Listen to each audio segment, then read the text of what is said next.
The goal isn't to be not racist. The goal is to be anti-racist. And we've got some work to do on that.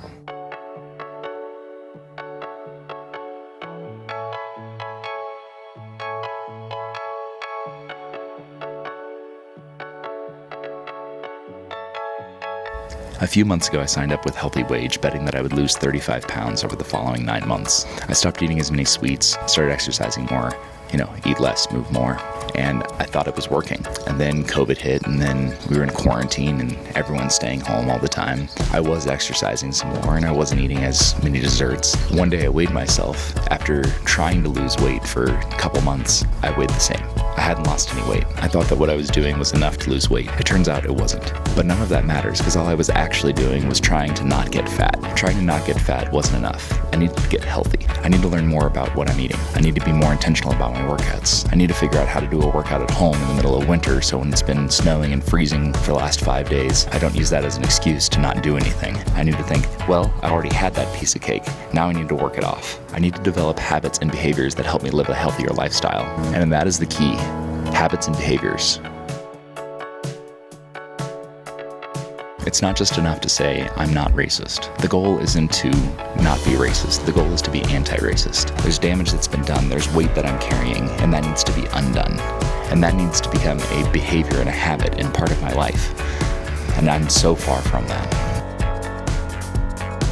It doesn't really matter what the statistics are if you're not saying, well, what am I doing to improve those statistics? You've got to do work. We've all got to do work.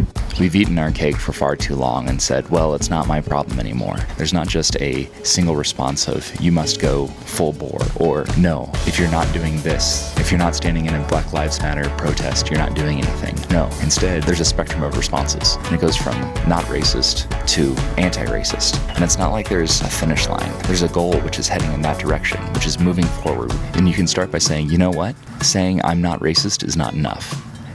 We have such a history of racial oppression. It's impossible to deny that. No matter where you look, no matter where you studied history, no matter what you learned, that history is still here. It permeates our culture. And saying, I'm not racist is not enough to dismantle that, to move on from that, to let us rebuild from that. No, we have to acknowledge the fact that it happened, that it's part of our history, that it's part of our culture. We need to work not just to work past it, but instead to recover from it, to rebuild from it.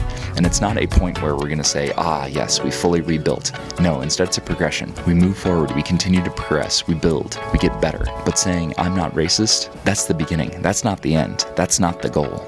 No, the goal is to be anti-racist. And it starts with little things, where you condemn racist remarks and comments, even if they're coming from your sweet aunt at Thanksgiving dinner. You may say, I just want to keep the peace during this meal, but at what expense? It starts by flipping around your perspective. Instead of saying, it's a shame that an unarmed black man was killed by the police, but we really need to stop the looting and rioting, flip that perspective around and instead say, it's a shame that there's looting and rioting, but we really need to stop the killing of unarmed black men by the police. There's work to be done. The goal isn't to be not racist. The goal is to be anti-racist, to move forward, to progress, to get better. We've got work to do. Let's get going.